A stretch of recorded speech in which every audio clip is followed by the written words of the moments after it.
Mr. Sneeze by Roger Hargreaves.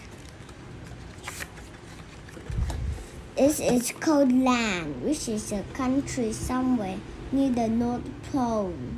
The weather in Cold Land is winter all the time. When it isn't snowing and it's freezing, and when it isn't freezing, it's snowing. So you can imagine how cold it is.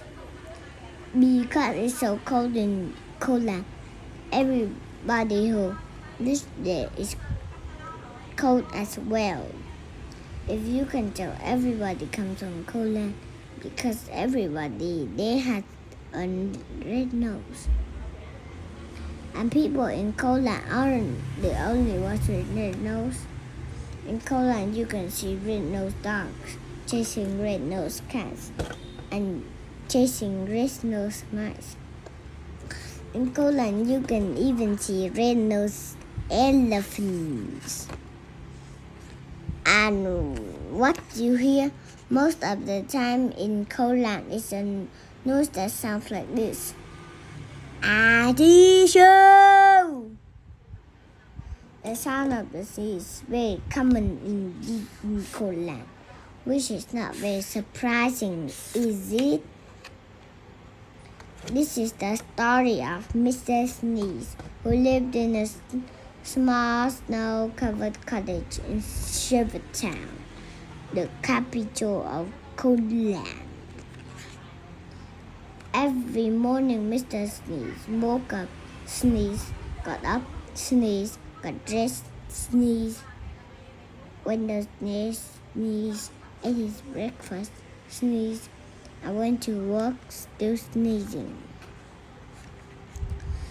I don't like this sneezing all the time, he thought to himself every day, until one day they decided to leave Cold Land and try to find a cure for the sneezes. So the very same day, Mr. Sneeze packed the things he needed for his journey, mainly handkerchiefs. Sneeze, locked his front door, sneezed, and set off. He walked and sneezed and walked his way across Cold Land.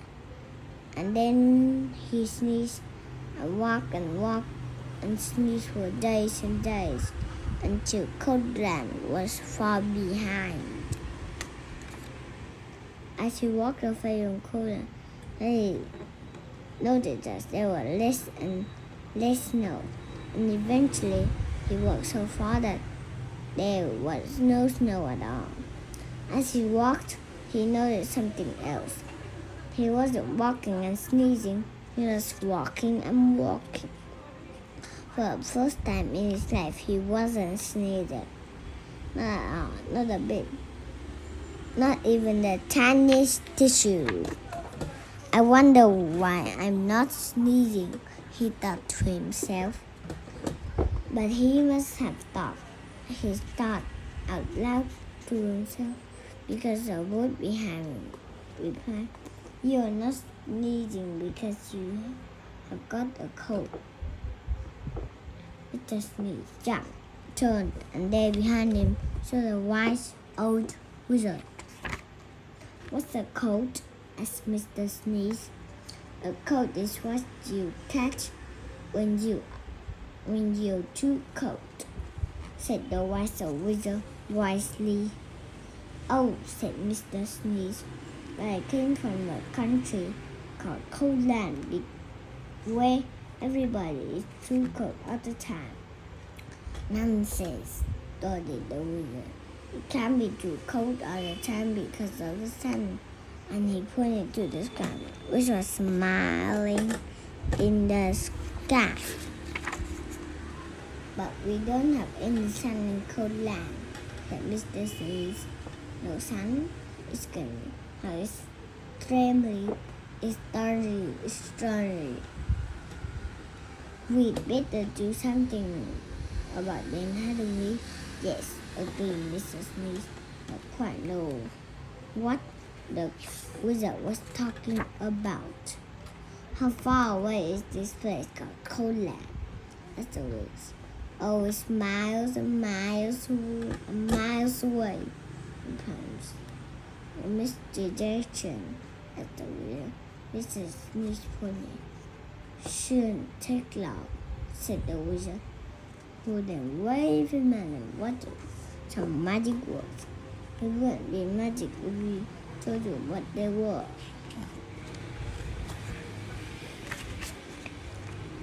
Wherever the magic words were, they worked, because you just sneeze or the wizard and Mr. Sneeze were transported into Shivertown, which you will remember is the capital of Goldland. As usual, it was snowing. This is a cold, gloomy place, said the wizard. I teach you, replied Mr. but starting sneezing again. Goldland certainly needs some sunshine, and that's going to take some rather special magic. Please hurry up, said Mr. Sneeze, who was rapidly turning into a snowman. Now, said the wizard, ignoring him, I'm going to say some magic words, and I want you to say 3 times in medley afterwards. The wise wizard held up his magic wand and muttered some more magic words. But again, it wouldn't be magic if we told you what they were. I teach you, sneeze, sneeze, sneeze. Then, quite suddenly, as if by magic, which indeed it was, the sun came out from behind the black clouds and stopped snowing. There now, said the wizard, that should stop the snowing. That should stop the sneezing. And then after muttering some more words, and without waiting to even say goodbye, he disappeared. Mr. Sneeze stood there in the sunshine, watching the snow begin to melt. And after that, the sun shone every day until the color isn't anything like it used to be. You can't see red-nosed dogs chasing red-nosed cats chasing red-nosed mice anymore. And these days, the sound of the sneeze is a very uncommon sound indeed. And even Mr. Sneeze doesn't sneeze anymore. And that isn't only the thing different about Mr. Sneeze. And as he discovered himself when he looked in the mirror one morning. Can you see what was different about Mr. Sneeze? It happened one other time too. See if you can find the page where it was.